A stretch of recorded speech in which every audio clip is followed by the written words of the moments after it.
Okay. We good? Yeah. What's up, guys? Welcome to the Not So Famous podcast. I am Gabriel. I'm Jeremiah. And we're back again for another lovely podcast. Like usual, so we usually do the podcast after I get off of work. And I go to the gas station, pick you up a Pepsi. Yep. And I pick me up usually something to drink. Yeah. And you ever seen this water before? Pansy? No, I've never seen Pansy before. It's Pana? Hannah? I don't know. I don't know. It's natural. I don't water. do the English very well. Yeah, right. How much do you think this water costs? $6. No, man. Half that. Oh, really? Only three? $3. Oh, But yeah. I was like, wow, $3 bottle of water? You know what it tastes like? Poop? It doesn't taste like poop. But no, it tastes like basic water. Yeah. I was kind of like hoping it was like fancy. Is it? It's not sparkling water? No. Okay. No, it's just basic water. It tastes just like your Dasani. You know? So it's kind of disappointed. I'm like, I spent $3 on this stupid thing. You know? Does it have like electrolytes or anything? No, it's just natural spring water from, guess where? Banana? No. Oh. Can you guess where? No, I have no idea. Tuscany. Oh, Tuscany. Yes. Really? It's very proper water. It's Tuscany. Where's Tuscany? That's Italy, right? Yes. Yeah. Okay. I'm thinking France. I'm like, wait a second. That doesn't work. No, good old Tuscany. Yeah. So, but it tastes just like your basic Dasani water. So, too bad it doesn't taste like spaghetti. Right. Spaghetti and meatballs. Yeah. They have flavors. That'd be pretty funny. What do you want? Give me the Alfredo. Yeah, right. Ooh, new flavor, lasagna. Which I had for dinner tonight. Lasagna water? Yes. It was very crisp. Yeah. It's right down the throat. Lasagna sounds pretty good, man. Yeah. It was Stouffer's. Hey, that's good stuff, Yeah, though. it is. Yeah. Ain't that bad. I love Stouffer's. They were going in a direction of a different recipe. Mm-hmm. And we tried it a couple times. We're like, it's not any good. And then one day we're like, we'll get it. A good quick meal. And it went back to the regular recipe. Good. So people complained enough, apparently. Good. We didn't, but we just complained to ourselves. Which is one of the things I've been thinking about doing because I like to cook and stuff. Complain? Cook and complain. No. Have kids, and then you'll hear it. Yeah, right. No, I've been. Have you ever made fresh pasta before? Like from scratch? Yeah. I haven't. I think Marika has. Really? Yeah. I've been thinking about actually making some fresh pasta. Yeah. Yeah. Probably will turn out like crap, but I'll drink it with my Tuscany water. There you go. Be like, just the pasta though. No, no sauce. Yeah. And for the rest of the podcast, you need to call me sir, and you're gonna be watching me drink this water with my pinky out. Okay. Mm. It really is pansy water. Yeah. Right. So I told you I'm not gonna be able to make it for this Sunday and do drums and stuff, and that's because I am launching the fireworks for the 4th of July, which that's is right. on Saturday. Yeah. But we're launching it at 9 o'clock at night. Oh, yeah. Won't get home. I won't get home till late, and then I have to tear down everything the next day. I have to leave my house at like 4:30. Oh, wow. 4 o'clock. That sucks. Yeah, and I'm like, you got to be kidding me! I have to wake up Saturday at 4 o'clock too. Really? Yeah, because I live not in town, right, so right. It's a bit of a drive for me, and so I can thank the someone from the fire district. He's listening to the podcast right now. I bet. Maybe. Yeah. His name starts with piece of crap. Yeah. But what's interesting is we had to take a safety course at the fire district, and At the fire district? yeah. So, in our area? Yes. Yes, in our area. Yeah. But they're very specific. They don't like to be called the fire department. Oh, because they have such a bigger area now. Yeah. So they don't like to be called the fire department. They like to be called the fire district. All right. So, but I went to their building. Yeah. And we had to take a safety course about the fireworks and stuff because they're pretty big. Oh yeah. And they burn down stuff. Yeah, and well, I'm kind of like a little nervous about launching these big fireworks because he showed us this video. It's like some YouTube video where this guy's like narrating and showing like these accidents that have taken place Right. around the world and stuff. And it's kind of creepy because you think of this narrating voice. It's like, little Timmy, 5 years old, was celebrating the 4th of July when all of a sudden a firework landed and hit him in the face and took out his eye, and now he's blind forever. And like, but this narrating voice sounded like it was like a horror film, like documenting a horror film. And I'm just like sitting there going, I was so excited to launch big fireworks, but now I'm going to end up like 4-year-old Timmy, like, you know, no leg, he's gimping along. Yeah, well, they're showing like this animated videos of like people with like half their face all burnt up and stuff, you know, and like this lady who's like off in the distance, away from where they're shooting like the fireworks off at, is like took a firework in the face, and I'm like, oh my gosh, you know. But again, the narrating voice just sets the tone. So I'm leaving there going, I don't think I want to do this now. Jeez. But I got home and I'm like, yeah, screw it. I get to blow stuff up. Yeah, I love that anyways. So, you know, but nice. Yeah, but no one told us, like, they didn't say we're lighting the fireworks with this specific thing. So we're lighting it with flares, you know, but no one told us that. So I'm like asking around, like, what are we lighting the fireworks with? Like, a Zippo lighter? Yeah, I'm like, is it like a little dinky Bic lighter? Like, what are the smokers going to have all the Bic lighters? And I'm going to be like, great, guys, I don't have a lighter to, you know. They light with their own cigarette. Yeah. It takes a puff. Next. You know? But, yeah, then I found out we're using flares and stuff, so. But I got all the protective equipment and stuff like that. Which, you were in construction. Mm-hmm. Sort of. No, you were. Yeah. Drywall is kind of construction. No. No subsport. It's great for once speaking in the podcast and not you. Yeah. Majority of the time. For once. Wait till later. No. Yeah. Well, they gave me a hard hat, and it was like brand spanking new. Yeah. All right. And I'm like, very like, yes, newbie, new, yeah, no scratches, no, it's not dirty, it's brand new.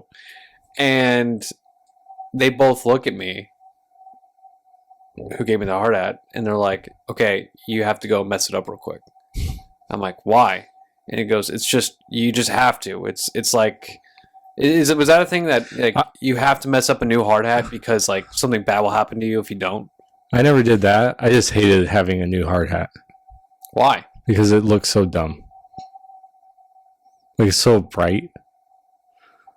So I throw it on the ground. Really?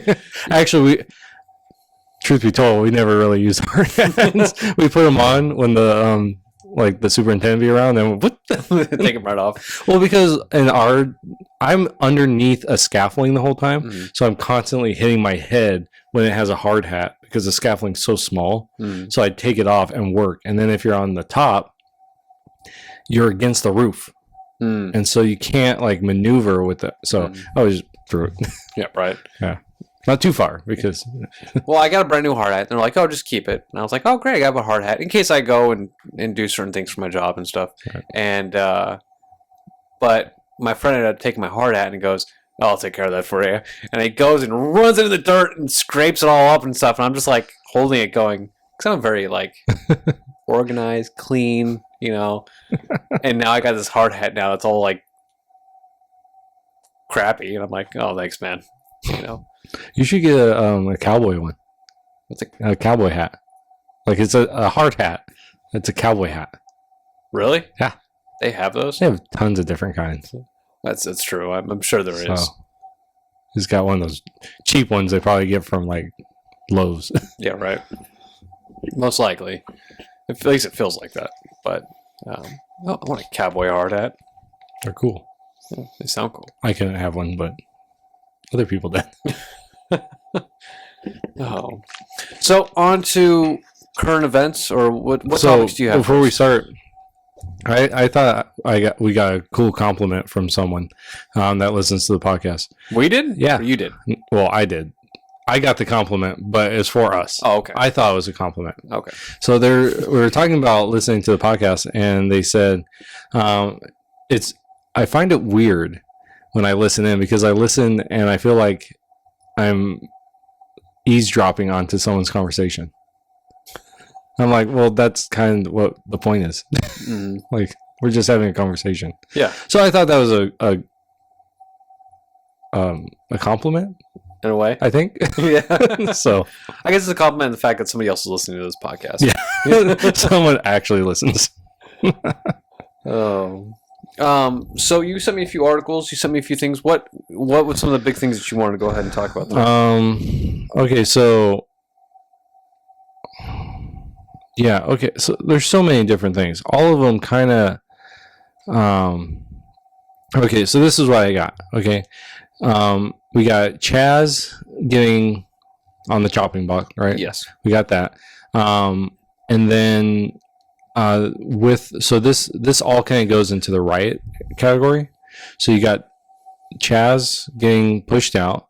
You have a suburban neighborhood that vowed not to call the police when things happen. You have a Florida sheriff that is deputizing says he'll deputize gun owners. And then the last one is the two people, I think it's in Missouri.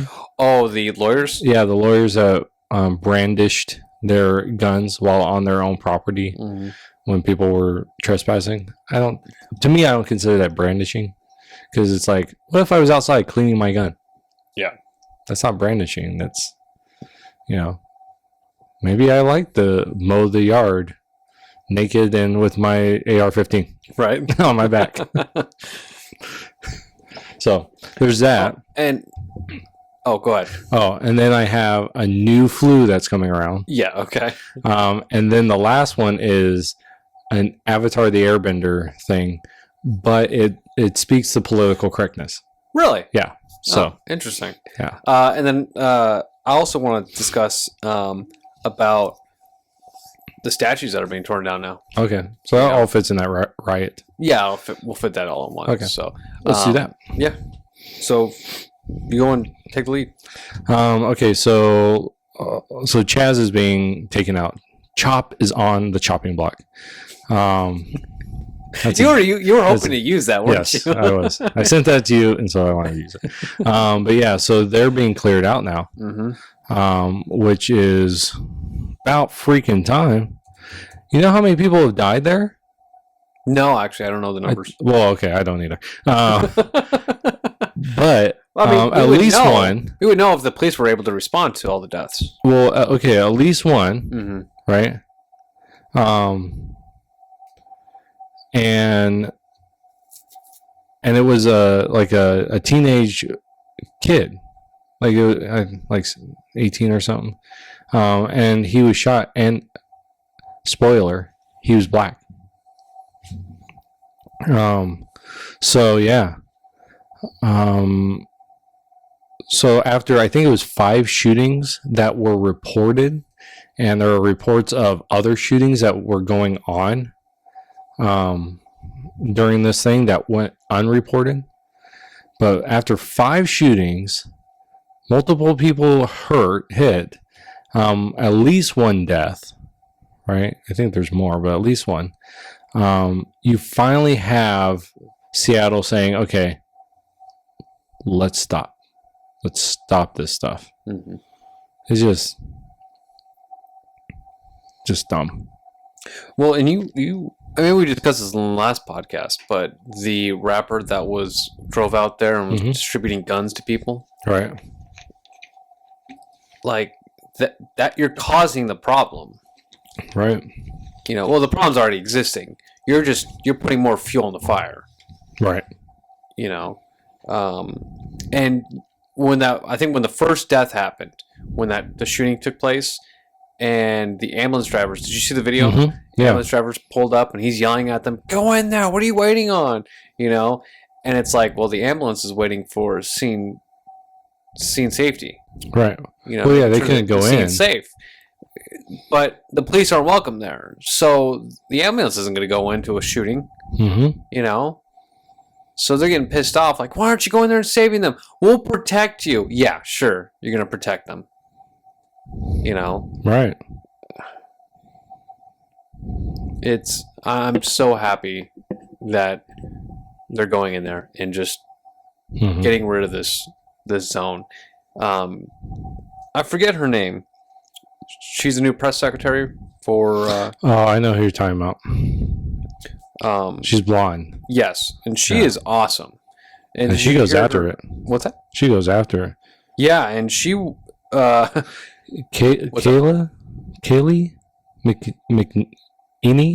McKinney? I believe that's it. But she was talking about how this is like a left thing and how it's a failed, socialist experiment, know? So I just thought that was kind of funny. Like, 'cause there was an attack on the left. Yeah. Like, hey, guys, your experiment failed. So. Okay. So going with this, so there's a lot of statues being torn down. What are your thoughts?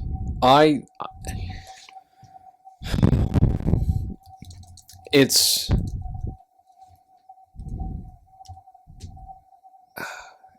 really pisses me off because there's one. Did you see the one with Abraham Lincoln with the freed slave at his feet? Right. That was paid for by slaves. Freed black slaves. Right. Yeah. And have you read the plaque? No. It was talking about one that just got out and spent either half the money she had, or it was only a few bucks she had, and gave it to build a statue. But I think what the Black Lives Matter and the rioters, Antifa, whoever you want, I'm going to call them Antifa, because right now you had Black Lives Matter, but now it's becoming, and it's Antifa all over again. Right. And they're like, we don't care. Right now it's a bad image of a white guy standing over a black guy. Right. But there was an interview with a older black lady, and she's saying, look, it's a freed slave. His head's up, like he's about to stand up. His chains, he's got no more chains on his wrists, like they're broken, and that's a powerful statement. But in this interview with the Antifa guys around, they're like, we don't care. Right. It's a bad message. You're wiping away history that shows, the progression and the freeing of the slaves. Right.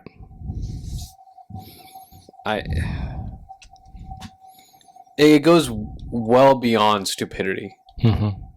Ignorance, way beyond ignorance. See, I don't mind statues being removed if it's done correctly. Like if the town gets together and okay, yeah, we want that removed. They do a vote. The vote is in favor. Any town can do whatever they want. Any state can do whatever they want. I have a problem with it being toppled by forcibly being taken down. And then on top of that, there's a reason why a lot of these statues exist. It's because Democrats. They're the ones that, if you want to just talk about the Confederate ones, they were put up by Democrats. I think it's funny that they're toppling their own heritage, which is a racist heritage. Yeah, but it doesn't. Trump, I can't remember how long ago, maybe a year, he once said that once you start, where does it stop? And people were like, John Oliver, he's a comedian, quote unquote comedian, and he does a show, and he's like, somewhere, it stops somewhere, like mocking, not saying where it stops, but he was just like mocking Trump because Trump's like, yeah, where's it end? And he said, does it end with Jefferson? Does it end with Washington? And he's mocked because of that. And yet, that's exactly where it's headed. You know, it's a complete erasing of anything in our history. I don't. The reason why there's a lot of like Confederate soldiers, they were considered veterans, right?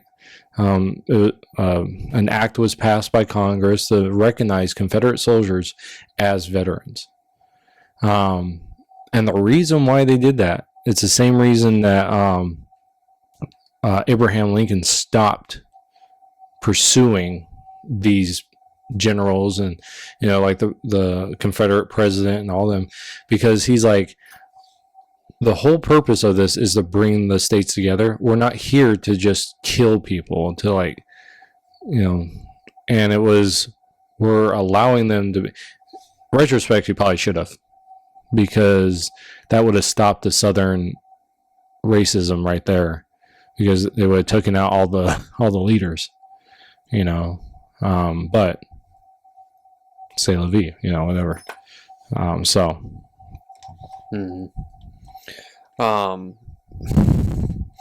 what's interesting is they vandalized a monument for a black Civil War regiment. Yeah. Did you know that? Yeah. It was a Union one, I believe. I believe it was a Union one. Mm-hmm. And it's like, are you guys serious right now? Because it's not about Black lives. You know, it's not about.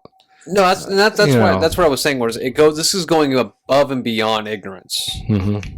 You know, there's one thing of like being pissed off at something and not understanding or knowing, you know, the true facts about something. Mm-hmm. This one is like, we just don't care.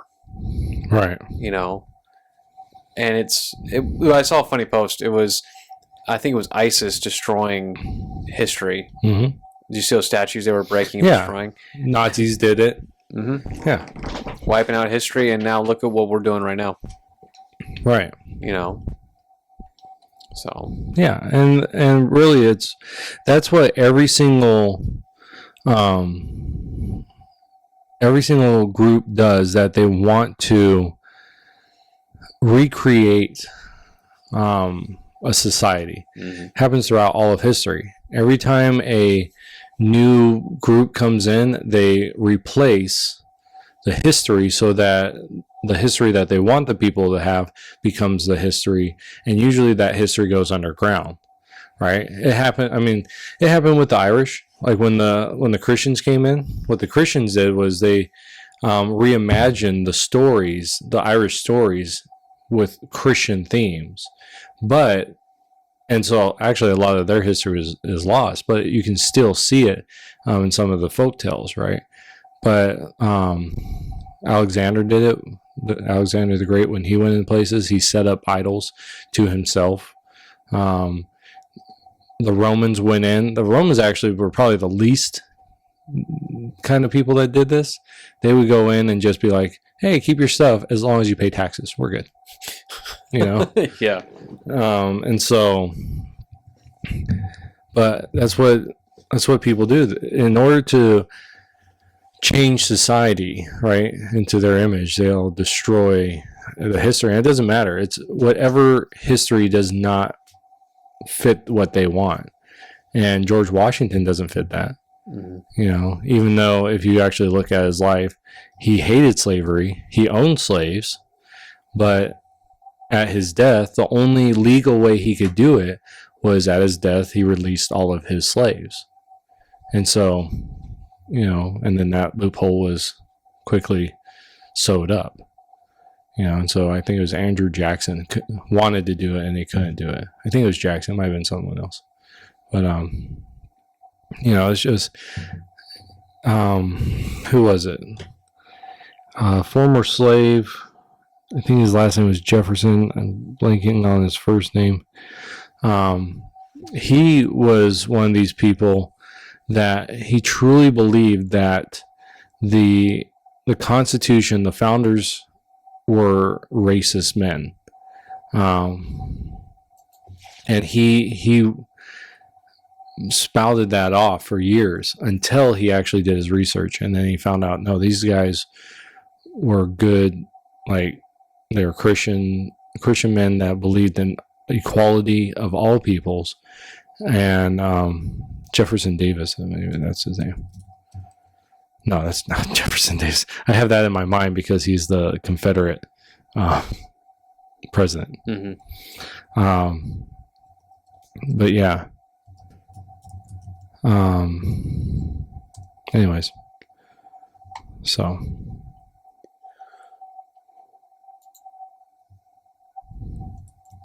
Oh, man. You tired over there? Yeah, dude. It's been a long day for me. Oh. But you were right when you were saying, though, that there is a proper way of doing things.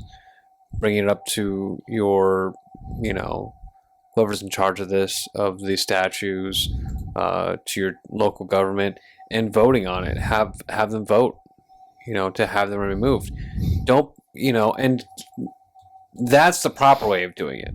Mm-hmm. Instead of vandalism. That's what's taking place right now. Right. There's always a way to do things the proper legal way, that avoids mass hysteria, mass disruption. And it seems like Antifa, BLM, all these people, all these groups are just creating havoc. They're like, no, that peaceful way, we don't like that. Right. Yeah, I would suggest people, whoever's listening to this, to go online and look up a guy named David Barton. He's part of this group called Wall Builders. And he has a multi-series thing on YouTube. They're about 10 minutes an episode. And it's called American History in Black and White. And it goes through black contributions to American history. It's really interesting because he uses their own writings, these people's own writings, and sometimes they'll do like little scenes, mm-hmm. and has a black individual like actually speaking the lines. It's really good, and it gives you a lot of insight into people's rooms. It's called David Barton's American History in Black and White. It's really good, and I think there's 16 little episodes. So yeah. In fact, one of the things he talks about is there was a freed slave who was one of the reasons why we won the Revolutionary War. He went in as a slave. He took on slavery, put it back on, and went into the British and served at the highest command of one of the highest commanders in the British Army, and fed intelligence to the revolutionaries. Wow. Yeah. And it was something, the story goes that he's in there, right? He's serving tea and doing all these things because they don't see him, right? Because he's a black guy. So they don't consider him, like he's going to do anything. And the guy laments, how are these revolutionaries knowing what we're going to do before we do it? And the guy goes, I don't know. And so if people would go back and learn the history of America, you'd see that from the founding, black men and women were integral into it, and the founders understood that. And to be a stronger nation, they knew we had to get rid of slavery, but under British rule, they couldn't. And by the time, we're talking about over 100 years of that ingrained in people, it was really hard. But within the first, 60, 70 years of our nation, we fought a war to get rid of it. what other nation did that? They were founded, and then one of the main things was we need to get rid of slavery, and we're willing to kill each other over it. And I think that's what people miss when they do this kind of crap. So,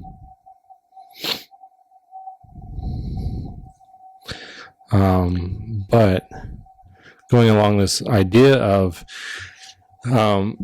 people are becoming they're placating to these rioters and things, placating them in Chaz. They're placating them with the monuments. I love the fact that the South Dakota governor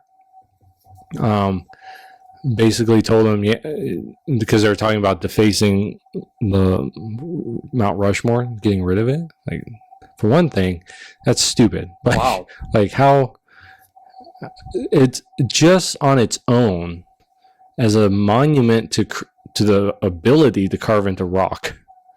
It's amazing. Not to mention that all those people on there are abolitionists. If you really look at it, I mean, you have George Washington, right?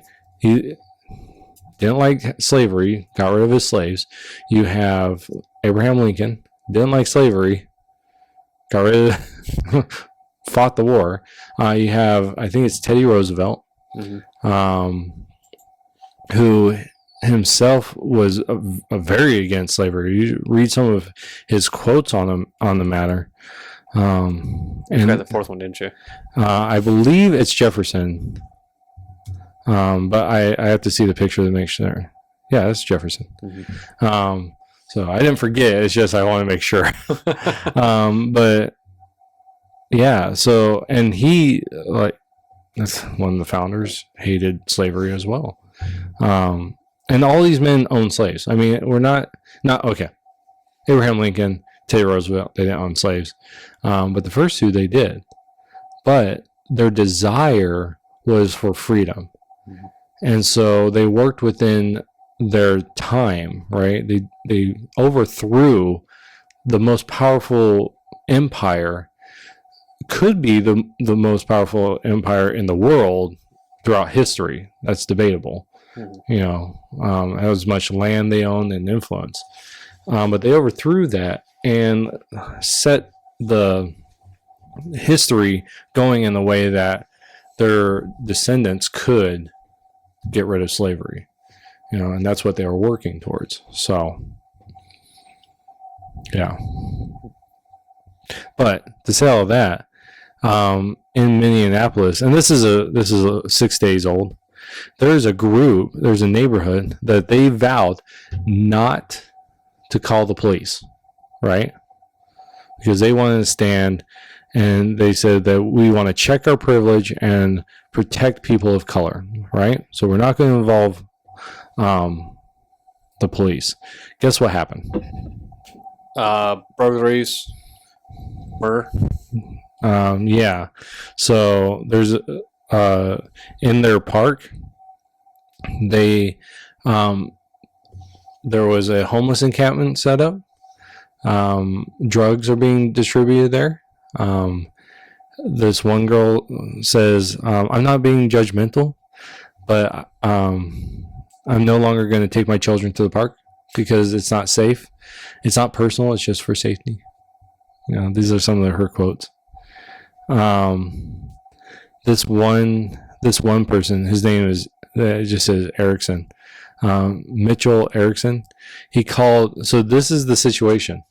Two black teenagers, and I'm reading this, when two black teenagers cornered him a block away from his house, held a gun to his chest, and demanded his car keys. Erickson said he mistakenly handed over his house keys and frustrated the teens, left him only to steal another car a few blocks away. He called this in to 911. He says, been thinking about it. I regret calling the police. It was my instinct, but I wish it hadn't been. I put those boys in danger of death by calling the cops. Are you serious? Yeah. So this is what this guy does. Okay, sir, you're an idiot. For one thing, you were in danger of losing your life. They held a gun to your chest. This isn't playtime.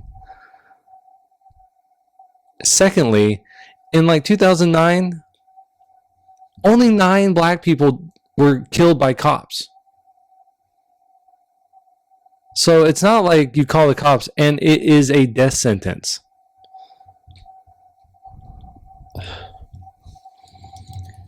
It's so stupid. I just don't want to comment about it. You know what I mean?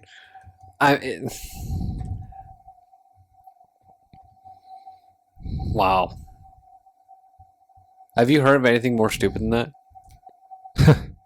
This year? Yeah, okay. I take that back. But that one's really up there, though, on stupidity. Yeah. Because now those boys are probably going to go out and probably harm somebody else, threaten them. Well, yeah, possibly shoot them. They went and stole another car. Mm-hmm. This is okay. I can understand unarmed, right? Okay, so this is here it is. How many unarmed blacks were killed by cops last year? 9. Whites, 19. Where is this at? This is nationwide. Really? Yeah. Unarmed, okay? So, if these guys just showed up and they were unarmed, right? They most likely. Okay, now let's see. This is a group called Mapping Police Violence. So this is not a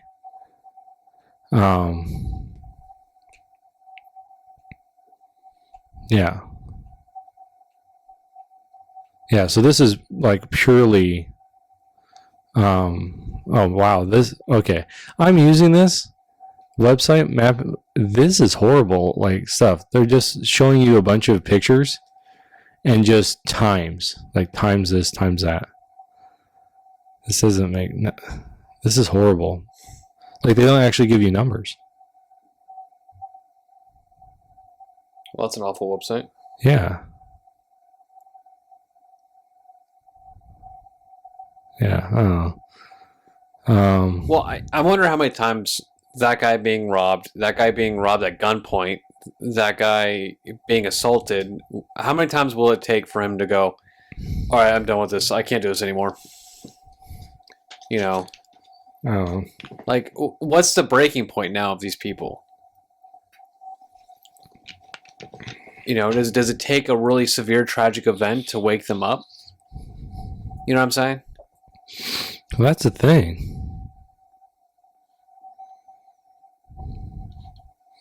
That's the thing is like, okay, I can understand getting behind. I think we talked about this ad nauseum. We all agreed that a police officer should try to avoid using fatal I can't even say the word, force, right? We all agree. And we all agree that there should be, you know, if we could, 0 people die, right, in police custody in any way. But when you put a gun into your hands and then you take that gun and you use it for unlawful purposes, you have just forfeited your right to live, because you are now taking it and taking the lives of other people. Like you are saying, what I desire is more important than what your life is. So that person taking their gun and putting it against his chest,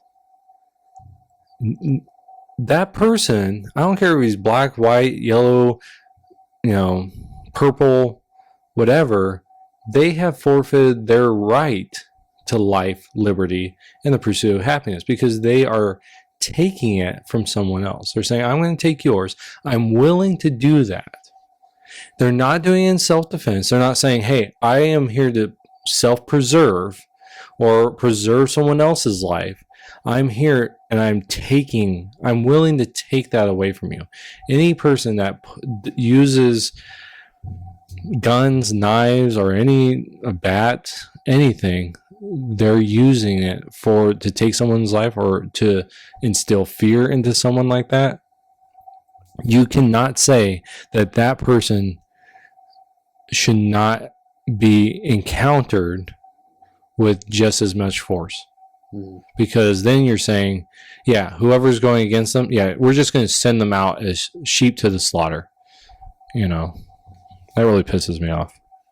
And these people in this neighborhood are idiots.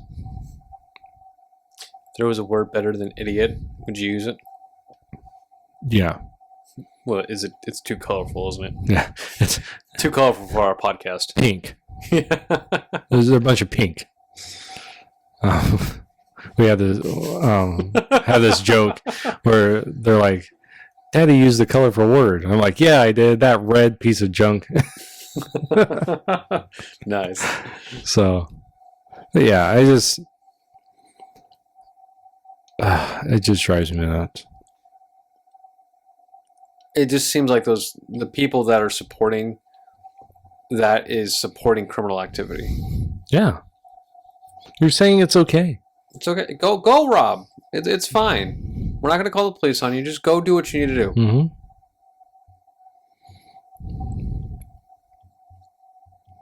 Yeah. And so that brings me to this one, which is the Florida sheriff. Mm-hmm. So that one person whose name starts with piece of crap, they were talking about from the fire department. Yeah. So if they hear that, that's what I said. They posted this on their Facebook, and I responded with, you know who? So there's this sheriff that's running for, or this, he's not a sheriff. He is a police chief running for sheriff, and I said, he should put this as his platform. Like, he should run on this. I become sheriff. You own the gun. You're a deputy. I'd vote for that. He'd swing me. But I thought that was pretty good. So yeah, so this is in Green Cove Springs, Florida. It says the sheriff in North Florida says he will deputize every lawful gun owner in his county if protesters turn violent. What are your thoughts on that? Deputy Mark Guerra.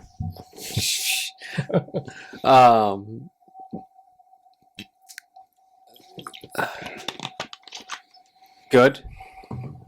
I want to know what their vetting process is. That's for sure.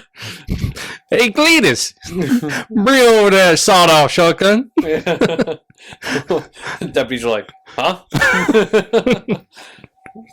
Because not everybody, just because you own a gun doesn't mean you should be doing that. That's for sure. Yeah. But no, there comes to a point when criminal activity is going beyond the use of force of police, like what the police can do. Mm-hmm. And they need assistance that the governor will not use the National Guard for, then yes, you will have to do what's necessary, because then it'll go out of control, and there goes your community.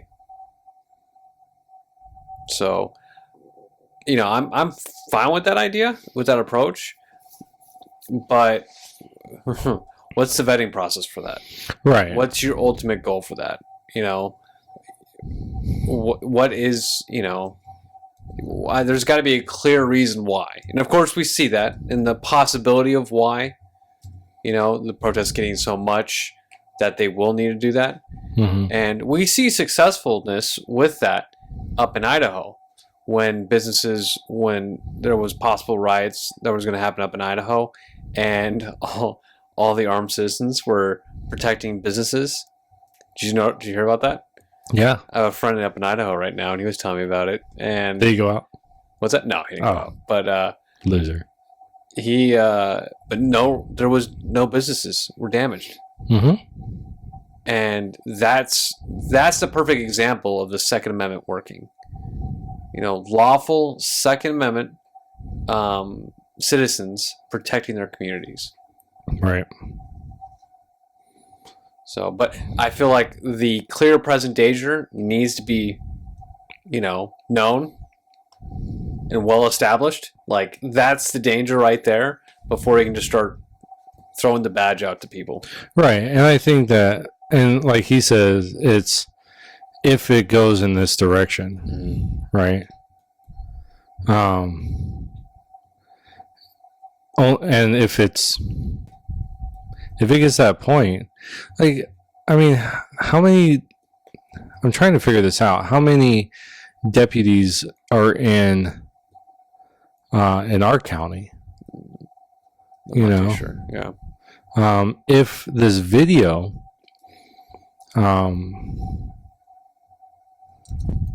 if this picture of this sheriff, if it's true, right? It's a lot bigger than our county. I mean, looks like it has 219,000 people. I think that's bigger than ours. This is. And I don't know how many deputies does he have? Like, that's in the picture. There's only like 18 people, and I doubt that's the whole department. At least the deputies. I'm sure there's more people than that. But I mean, heck, if they had 50 people. It's not enough. That's not enough. Because it's not just, that's the problem is, like, okay, let's say this happens in our county. Our county's not that big. If they had 30, you okay over there? Yeah, I'm fine. But I like to see that happen, though, in the summertime. Yeah. It'll be like in World War II when the Germans try to evade Russia. Right. During wintertime. They come out here, they're like, crap, this is hot. This is awful. And they're just all passing out from dehydration. Yep. Everyone else has camelbacks on. Yeah. So idiot. But, it's like, there's no way that our county, I mean, let's say in our town, right? We have what? 6 cops? Got more than that. Oh, do we? Okay. 8? We used to just have 10 at one point. There was a 10. That included the chief. You're trying to figure this out. Going through all of them. Continue. We have explorers. We put them out there. But you know what I'm saying? So let's say we had 10. Mm-hmm. Are those 10 really going to deal with 200 rioters? Let's say, they bust them in. Because they do. They bust them in from other places. Which, this is a side fact. You hear what the percentage of actual black people are in BLM? Mm-mm. Like in the protest? It's 1 out of 6. Really? Yeah. 1 out of 6 is black. They're a minority in their own movement. I just thought that was funny. It's pretty sad. It is sad. Well, and that brings up a different question of, are they representative of the black community at that point? No. That's where they're Antifa. Right, yeah. Antifa disguising themselves within BLM. Right. And I think they're that's making the case. The BLM protests worse and giving BLM even a worser name than what they already have. Right. Yeah. So, yeah, see, and this is, I'm becoming more radicalized in my beliefs, in the sense of like gun ownership. To me, this is what I would do. So if a police chief or sheriff wants to take my idea, I would create a militia. So if you were a sheriff or just Jeremiah? Yeah. No, if I was a sheriff, right? I would say, okay, you know what? Because of this unrest, I want a militia that works in tandem with the sheriff department. We will train, right? We'll do background checks. We'll do, you want to become a police officer? We're going to put you, not maybe to the extreme of what it takes to be a police officer, but we're going to send you through some training. And then as a backup, say something hits the fan, right? And this could be something like we were talking about, the emergency preparedness. You will be utilized as we see fit. to help us in our community. So that might be like handing out supplies, right? So our officers can take the lead, and then you're, as community members, you are backing us up. And then, you can go through training. And that could be marksmanship training or whatever. And then you are utilized as we see fit. That way it's in tandem. That way you don't have like a militia out there just doing whatever the heck they want. And you're getting the community more involved to take a stand. That could be a way of doing this, where it's not just Billy Bob down the street, hey, grab your your ATF compliant and come on board, but rather it's okay, we're getting people that are trained to help us respond, almost like a mini National Guard, in a sense. Now the legality of all that probably is really hard, right? But it's just an idea to be thrown out there. So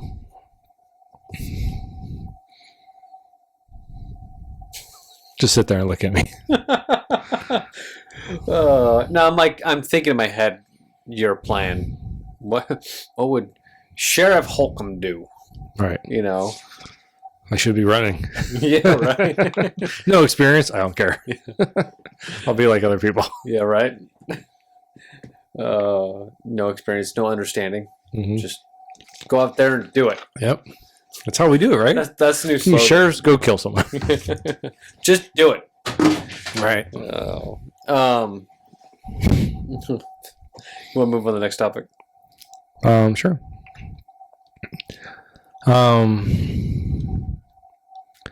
So this is... What was the next topic? Well, I have two. Oh. I could throw a third one in there if you want. They're masks. Let's go through the two first. Okay. Yeah. Hashtag mask up. All right. Let's see. So this is researchers. This comes from CBS News. Researchers in China have discovered a new type of swine flu that is capable of triggering a pandemic, according to a study published Monday in the U.S. Scientific Journal, named G4. Like a G4. All right. It is genetically descended from the H1N1 strain that caused a pandemic in 2009. Well, I mean, it really wasn't a pandemic. No one else freaked out about it. No, because Obama was in office. So why would you? Mm-hmm. It was a pandemic, yes, but yeah. Which now we know. Nobody go to China. Right. Let's just cut China off for a while. Nobody eat pigs from China. Do you expect it to happen? You know what? Okay, so I had a meeting with some people today, and we just briefly talked about this. One of them said, "You think we'll ever get over this?" And I said, "Yeah, if Biden wins. If Biden wins the election, all this will go away. The pandemic will no longer be in the news, even if it was, right? And if it is, the news would be like, President Biden's doing everything that was supposed to happen under Trump, President Biden's doing it. So he's fixing it. He's fixing what Trump did. The race riots will go down. Maybe not because they are stopped, but because it doesn't fit the narrative anymore. Biden is the new savior. Until 6 months later when he's incapacitated by, the 25th Amendment, where his cabinet's like, yeah, he's too nuts. He's got dementia. Mm-hmm. And so the vice president will take over, who will be a POC, a person of color. Which I think, I have to say, that POC crap, like that phrase, how racist is that? Because colored people, that was what blacks were called. Now they're POCs. People of color. Yeah. It's the same thing. I wish it was just you're an American. Yeah. I miss that. Like, I hate that, African American. You're American. Mm-hmm. I'm not Italian American. Yeah. What are you? English. Not Swedish. What is it? The white shirt? The white shirt? I'm Swedish, huh? Yeah. No, that's Swiss. What? Swedish is somewhere. Yeah, No, it's fine. they all get conquered. Yeah. Yeah. But yeah. So I don't know. It's so ridiculous. But this thing, they said that out of the swine workers, it's about 10.5% are infected, and then in the general population, it would be 4.4%. Well, that's going to increase very big. Yeah, because we already know Japan, very, very, very cramped country, or China, with 1 billion people in it. Right. Not even kidding on that. It's literally the amount of people that's there. Right. Yeah. So I mean, if this all goes down, Trump stays in, then we got another one ready to tee up. Mm-hmm. So it's ridiculous crap. And swine flu was worse than COVID. Yeah, that actually killed millions of people. Yeah. We're what, 500,000? I mean, which is horrible. Yes. And yet, swine flu is worse. Yeah, swine flu is worse. And that one I'll be really concerned about more when that one takes place here in the United States. Yeah.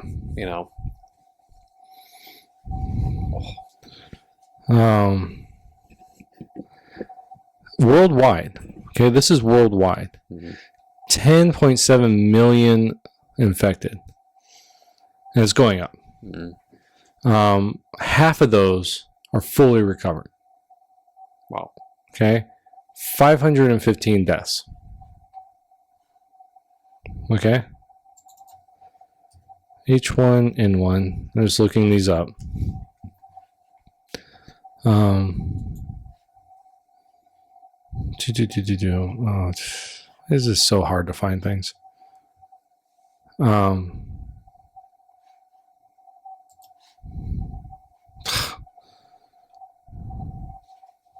So this is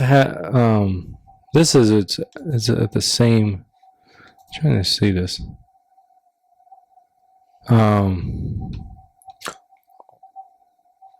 Yeah, so you're talking total 89 million. Yeah. Talking about at the high end, 89 million. Deaths, 18,000. So it's actually less. You just can get it easier. So it's less deaths, but more infected. COVID is? Yeah. No. H1N1 has more infected, but less deaths. Really? Yeah. COVID has more deaths. Oh, interesting. I thought it was the other way around. But H1N1, this is interesting. It infected more people between the ages of 18 and 64 than it did people over the age of 65. Interesting. Yeah. Where here it's the other way around, right? More people have the coronavirus are over, or who die are over the age of 65. So that's probably why less people died. So, yeah. So it's ready to be teed up. You like that hemp, that weird stuff? No, I do not like this. This is the worst hand sanitizer ever. Yeah. I guess it's supposed to like really help with your hands though. Like if they're cracking, I guess that really helps. Just looks awful. Yeah, it does. Here's the last topic. This comes from the New York Times. Okay. Critic's Notebook. Listen. I'm gonna say the headline, and then you tell me your thoughts. Wait, is this the New York Times? This is New York Times. Okay. This is called The Critic's Notebook. Okay, the section of their newspaper. Okay. All right. I'm going to just tell you the headline. Okay. And then you tell me your thoughts. Okay? All right, here we go. Avatar: The Last Airbender imagines a world free of whiteness.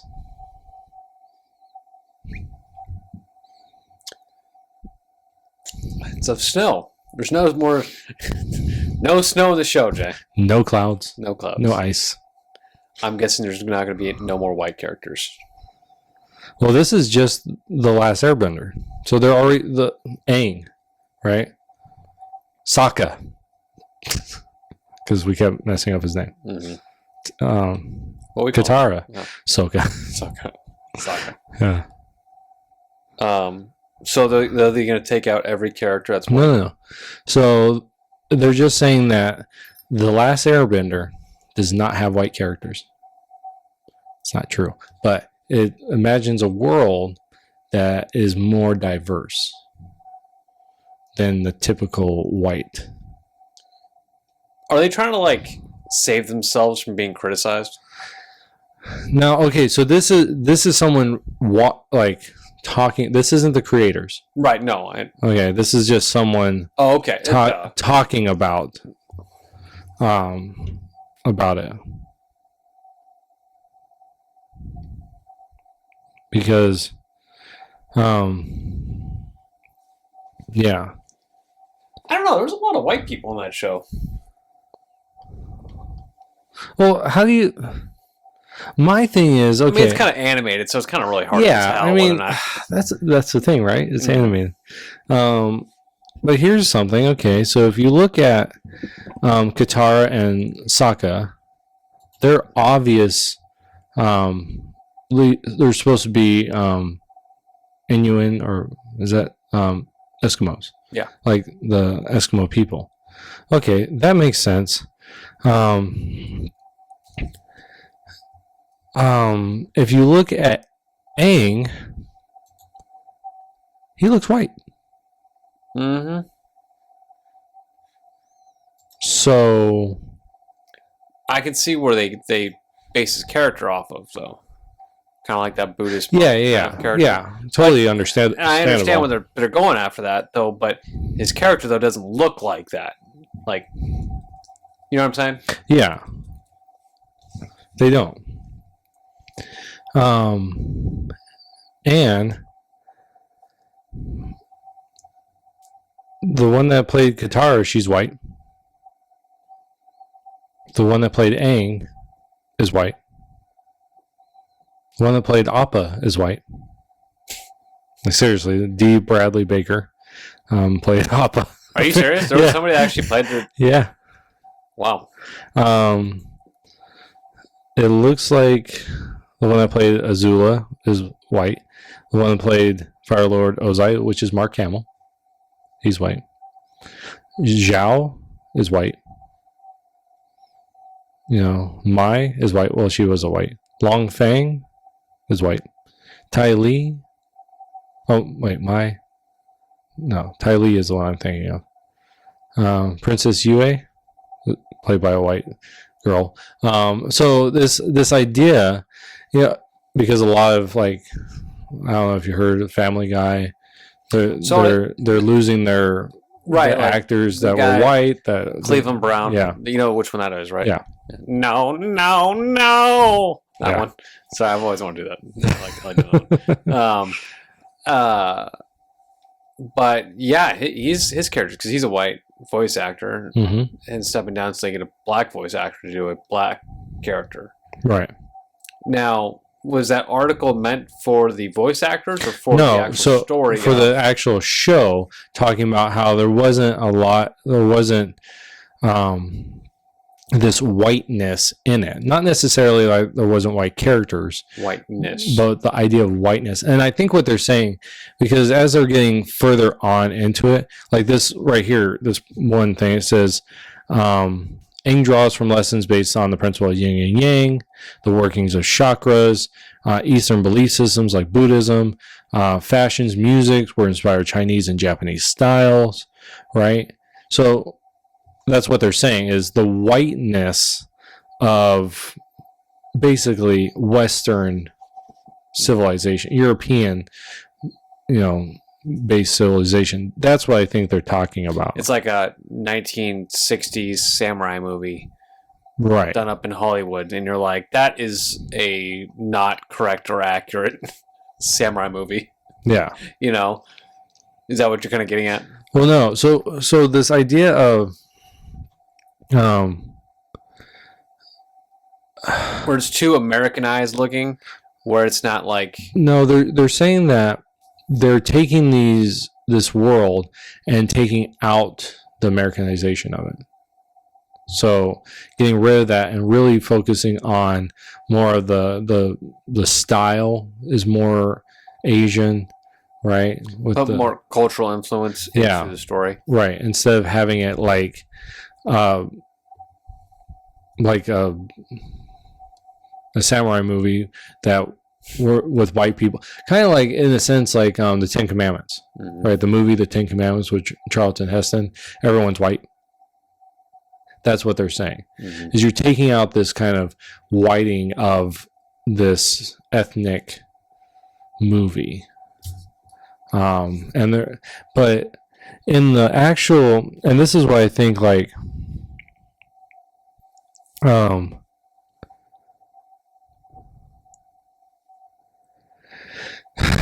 if I don't think the author, because usually the authors of the articles don't come up with their titles. The way that the article is written is this idea of really like saying how much of the Eastern way of doing things is really influencing this, but the title gives it this idea of it's a great show because they got rid of this white thing. Like the whiteness is bad, and when I watched this show, I love this show, right? We spent an hour and a half talking about it. I never once thought, man, they only had a little whiteness in here. Or I'm so glad they didn't put white in here, like have those white things in here. It's like, that never crossed my mind, yet it has crossed these people's mind. Like they think in race. They think in, oh, you're white, this is black, this is yellow, therefore we think on these lines. I never thought of that. Watching this, I just thought, wow, this is a rich world with really interesting story that I can connect with. I never thought of Katara, well, she's brown. Never thought, never crossed my mind. And it annoys the heck out of me that this is a part of it. This idea of you have to look through everything through the eyes of color, through the eyes of race, rather than you like anime, right? You like Yu-Gi-Oh, so poor man's anime. That's my childhood, man. Yeah.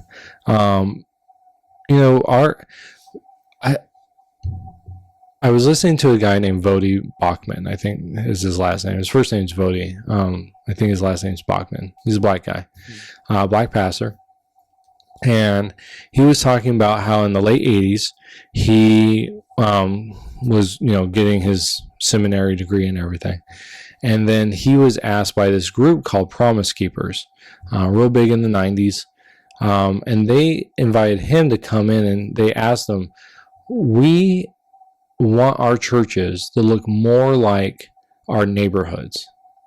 So white people, right? These are white pastors, white churches saying we want our neighborhoods, or we want our churches to reflect more of our neighborhood. We want to reach out to the ethnicities in our group. We want more of a diverse congregation. And he goes, when I heard that, I realized something. In my church, there was nothing that was never talked about in the black community, to have more white people in your church, have more Asians in your church. He said, I only hear that from the white pastors. And then he said, when I decided to really embrace this idea of reaching across ethnic lines, he decided to leave his all-black church and to become a pastor at a white church. And he was called things like Uncle Tom, race denier, things like that. And he said there was soft prejudice, no outward like racism from the white church, but there was from the black people, from the black church. And then he talked about how this idea of, you never will hear it said that the black church is too black. But you will hear it say that the white church is too white. And I started thinking about that. And when I stumbled across this article, I really started thinking about this. In the United States, founded by white people, not, weren't perfect people. They owned slaves. They did some bad things to the Indian population that was here. But in this European context, you have a desire for other cultures, right? I was talking to someone just recently, an older person, she German by descent, and she's like, in all my years, I've probably had growing up, Italian maybe twice, spaghetti. Twice, because my German family didn't want it. Like my father did not like anything other than German food. I started thinking about that. I'm like, I grew up eating Asian food, Mexican food, Italian food. And my dad loved food. And so whatever kind of food. Pastor Jeff, he used to joke that I grew up between a Taco Bell and a Chinese restaurant, because those are two things I love. Mm-hmm. And I started thinking about this. We as a culture back in the 70s, we hungered for Bruce Lee, Asian flicks. That's when the Asian cinema really came into ours. In the late 90s, you had a influx of Japanese animation, right? Anime. And you have the soft stuff like Yu-Gi-Oh! And Pokemon. That was a lot of people's introduction into anime. Mm-hmm. And then and Dragon Ball Z. And then you start getting into the more Akira and stuff like that, right? And now it's so popular. Most of the teenagers that we work with at least have an anime they like, that they follow. Mm-hmm. Jack, if he's listening, follows One Piece, loves One Piece, wants us to get into One Piece. And it's like, dude, come on. But you know what I'm saying? Like, our culture takes culture and really wants to embrace it, wants to understand things. And to me, that's what makes America so great, right? In most of the world, it's homogenous, meaning that it is, you go to Japan. The main group there is Japanese, right? Now you come to America, like you go into a state like California, who's the majority, right? It's white people, but you go to San Francisco area, it's all spectrums of skin color, of backgrounds. And America is that unique place that does that. We embrace those things, even in European countries, Sweden, the Netherlands, that type of stuff. They're very homogenous, and they are forced by the EU to integrate, or not integrate, but bring over refugees from places like Syria and things like that, which they have really big problems because of that. But we have always embraced, hey, come to us, right? The Statue of Liberty, give us your poor, your downtrodden. And really, and yeah, we have segregated things, but we really try to integrate, into things. And stuff like this really ticks me off because, like the Ten Commandments, right? That is a shared history that we have, as originally a Christian nation. So it would make sense that we want to make movies about it, right? Growing up, I want to be, my favorite character on TV. It didn't matter. I never thought, oh man, they're black, or I loved Blade growing up because I'm like, this guy's just cool. He's a vampire hunter. He's a ninja basically. And I love that. I love ninja stuff. And here's my rant for the day, and stuff like this, just, it diminishes one person to say, yeah, this whiteness is bad. Well, this whiteness gave rise to the ability of the avatar being made. Because those whiteness saw that and they said, we want that. It's a good story, and this is where I think what's going to happen in our society is you're going to keep demeaning whiteness, and people are going to stand up and say, you know what, no more. And you really are going to have a race war. It seems like it's getting hard to even cherish another culture as someone, as a white person. I mean, when you go to another country, have you tried to speak their language? Yeah. You try to learn it. It's out of respect for them. You try to do your best to go ahead and learn it, whatever. To integrate, even in a small way. Yeah. When I was overseas, I tried learning, the language in Afghanistan. I tried speaking as much as I could, awfully, but I tried. As you should. Yeah. And there was a nice feeling to, you felt connected, like you wanted to be a part because you were into that culture. But now it feels like if you do that, you're a racist. You can't, if you can't go to like a really fancy Chinese restaurant, you ever been to those Chinese restaurants where like the waitresses and waiters are all like heavy Chinese, like American Chinese? It's like Chinese. Oh yeah. So you say something in Chinese and they, some of them are actually like, oh, that's nice, like very good, You suck. Yeah. I remember I went to an Afghan restaurant in Phoenix, and all the waiters, the family was straight from Afghanistan. Okay. And at the end, I said thank you in Afghani, in Dari, and the guy was in shock. It's like, you speak Dari? I'm like, oh no, like very little, man. Like I was overseas and stuff, but he was just so happy about it because it's like you embraced our culture, like you came to our restaurant, enjoyed our food, and not just that, because me and him were talking about Afghanistan, we talked about the cuisine. I love the food over there, and so he really appreciated me appreciating what his culture. But the people that were with me at the time thought I was racist. And it's like, did you not see the interaction I had with the waiter? Like, he was happy. He was like excited.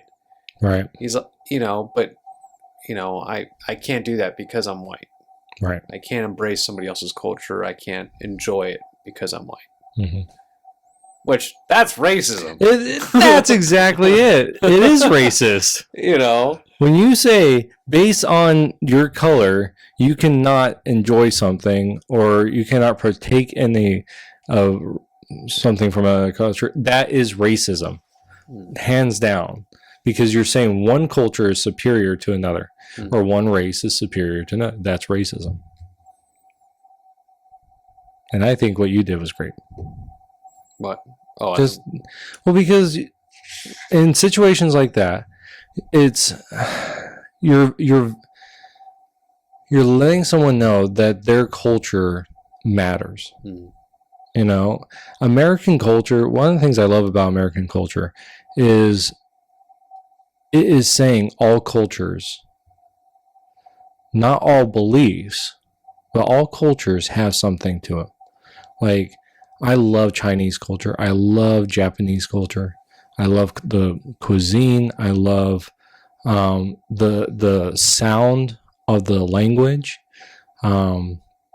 I've said this before. I think Asian people are some of the most beautiful people in the world.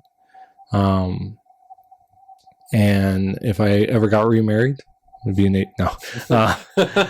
But you know, like my wife loves. She thinks that black people are the most beautiful, have the most beautiful skin. She loves their culture, you know.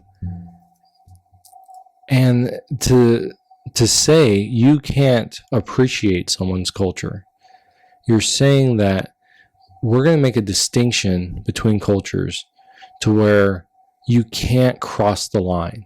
You can't say, you know what, I really enjoy your food. You know, I enjoy your dress. I enjoy, you know, this. I went into we were in San Francisco, went to Chinatown, went to Chinatown, and I found this dress, a Chinese dress, and I bought it from Marika. And I went in there, and the lady's like, what do you need? I'm like, I would love to buy my wife a dress. She goes, let me show you some of the prettiest dress. I go, she's like, what she look like? Because Marika wasn't with me. I don't think she was with me at that point. She came in later. And I said, well, she's about this high, blonde, American, right? She's white. This is what her figure looks like. She goes, okay, just to let you know, our dresses aren't made for her body type, but I have a dress I think will work. And so she took me a dress, and I bought, and Marika comes in, she's like, what are you doing? I'm like, I'm buying you a dress. But the lady, that was not about me being white. She didn't say, sorry, you're white. Our dresses aren't made for you. Instead, she's like, how can I accommodate you? Because I want you to buy my things because I want them out there. I want to make money off of you. Good capitalist, right? But it was not about, when she found out, because if I would have said she's Asian, right? If I had married an Asian, she says, which is not uncommon for white people to marry Asians. And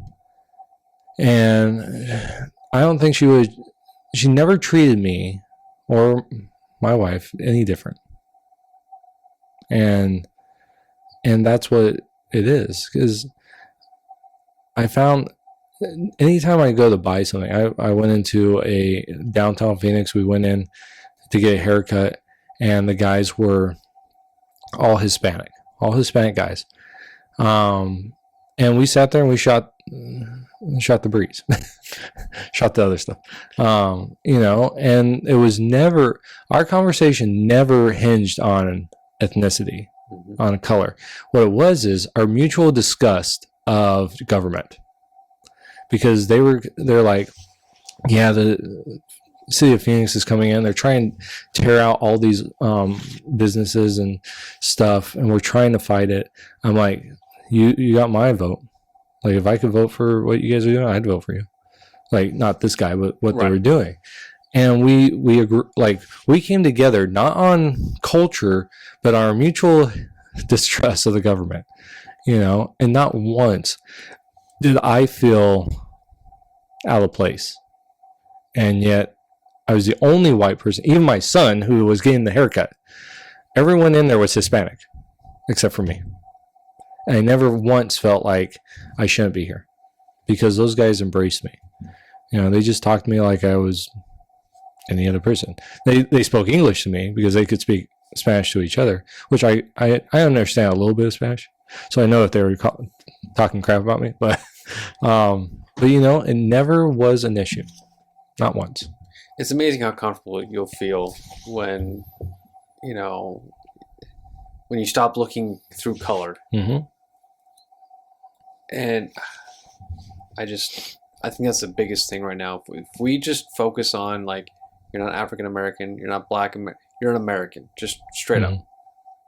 Let's stop dividing ourselves. Our cultures can intermingle together. You're not staying your white culture over there, and look, you can eat the Chinese food, but that's as far as you're gonna get, bud. Yeah, give us your money and then get out. Yeah, and get out. No, come over, embrace that culture, and be a part of it. That's where we connect. That's where we start appreciating things. Mm-hmm. That's where people start appreciating America. Right. Well, and we are the melting pot of the world. Right. And we build a stronger culture that way because we're taking all the good things.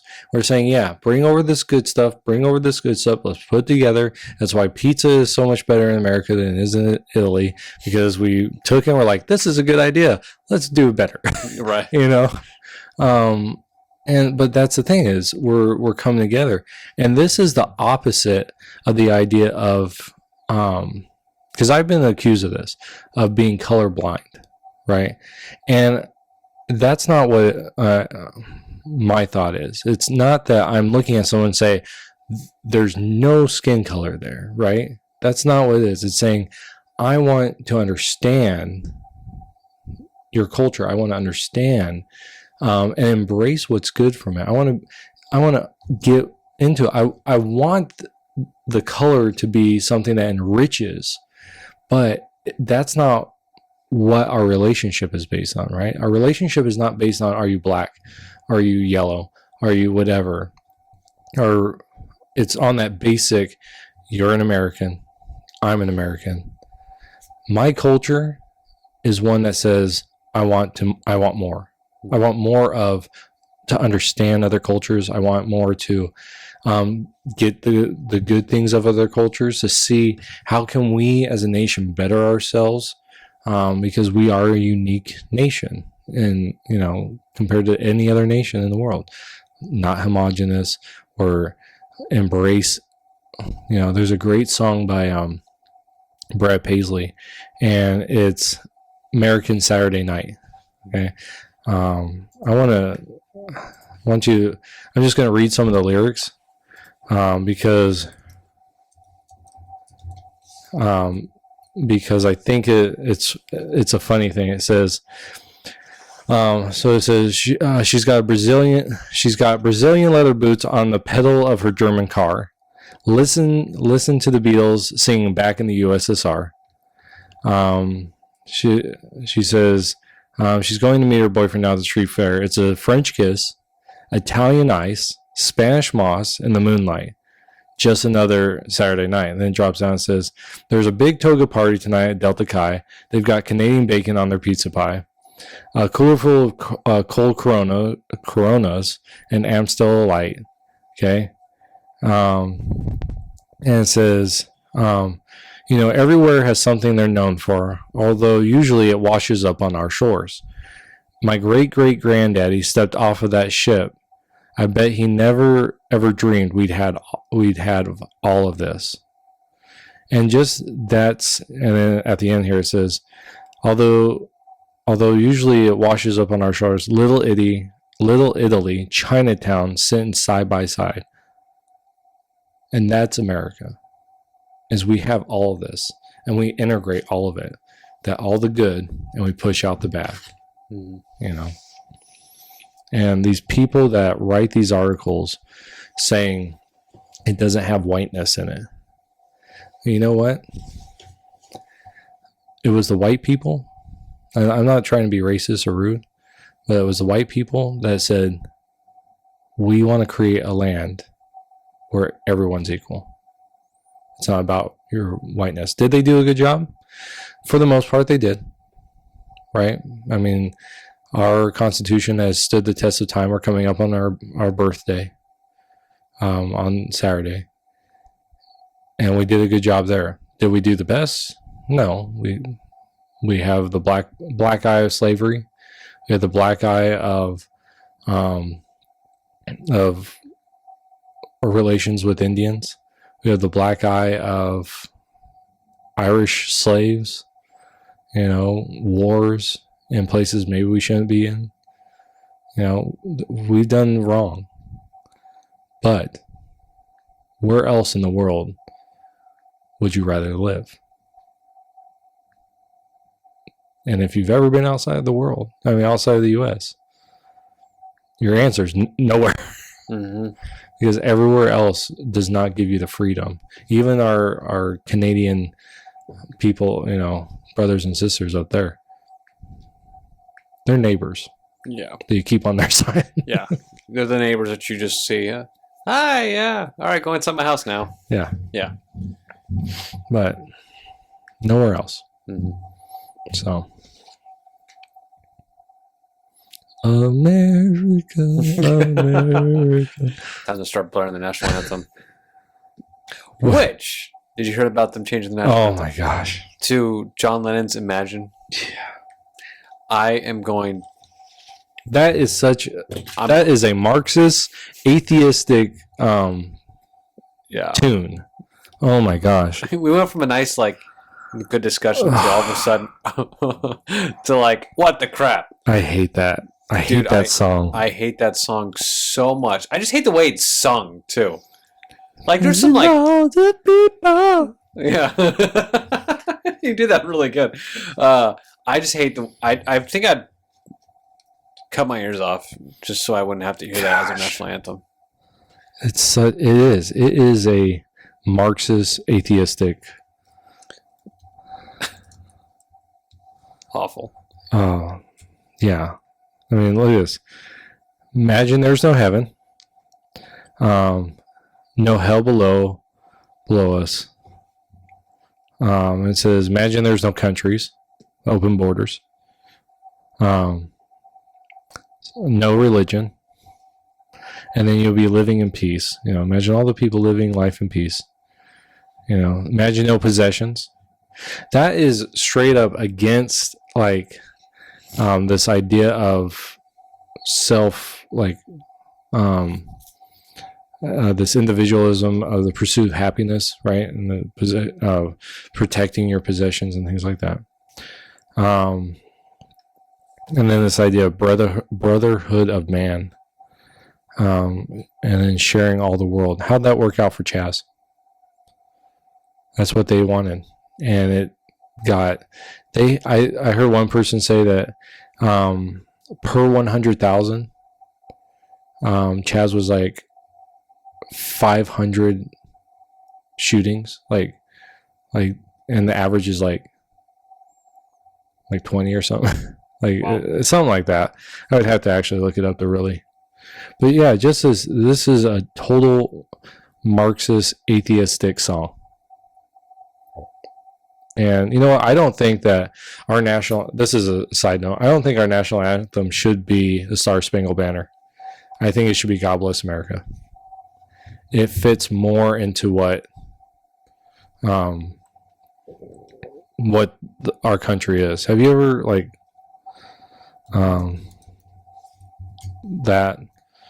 listen to this.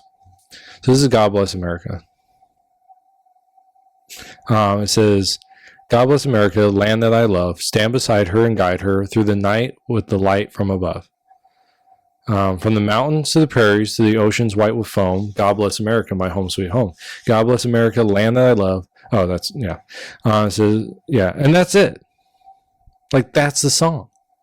It's just, and then you repeat it. It's a simple song, and it's a patriotic song. It tells of where we gain our rights, right? We are endowed by our Creator with certain inalienable rights. that, and then it says what, and it gives the idea from the oceans to the prairies. So everything is America, right? Like this idea that not the ocean areas are America, like some people that live in California and New York think. It's also the people on the prairies. And then this idea of I'll stand beside her and I will guide her, you know, I love this, through the night, through all the hardships, all the bad things, with the light from above, with God. Like that should have been our national anthem. And the reason I say that is because if you go through the most spoken thing, which I'm not saying that the Star Spangled Banner is bad or anything. I'm not degrading it. I just think but put it next to the Star Spangled Banner, put it next to God Bless America. Oh, say can you see by the dawn's early light what so proudly we held at the twilight's last gleaming, whose broad stripes and bright stars through the perilous fight o'er the ramparts we watched were so gallantly streaming, and the rockets were glare, the bombs bursting in air, gave proof through the night that our flag was still there. Oh, say does that Star Spangled Banner yet wave over the land of the free and the home of the brave. The majority of that focuses on a flag, where the God Bless America focuses more on America. You know what I'm saying? So I'm not saying that's a bad thing. We shouldn't sing it. It shouldn't be our national anthem. But I think that the hymn, God Bless America, is a better national anthem. Maybe if we would have had that, we would. I don't know. So that's a rant. We have God Bless America, then the Europeans have God Save the Queen. Yeah. That's true. I think they're the same tune. I think so. Yeah. God save the Queen. No. Oh. But. Well, got anything else you want to edit here? Yeah, we can end there. All right. Well, if you guys have been listening to this whole thing, we appreciate you guys listening. And hit the like button if you guys want to see more, and hit the subscribe button if you guys want to be updated on when we go ahead and upload new videos, and leave a comment on what your guys what you guys would like instead of the national anthem, what you guys would like. You know, please don't put Imagine. Oh my gosh, please, I will cut my ears off. But yeah, leave a comment on what you guys' thoughts are on that. What you guys would like to hear instead of our normal one. I like to see what people's thoughts are on that. But as always, we'll see you guys in the next podcast. Take care. Bye-bye.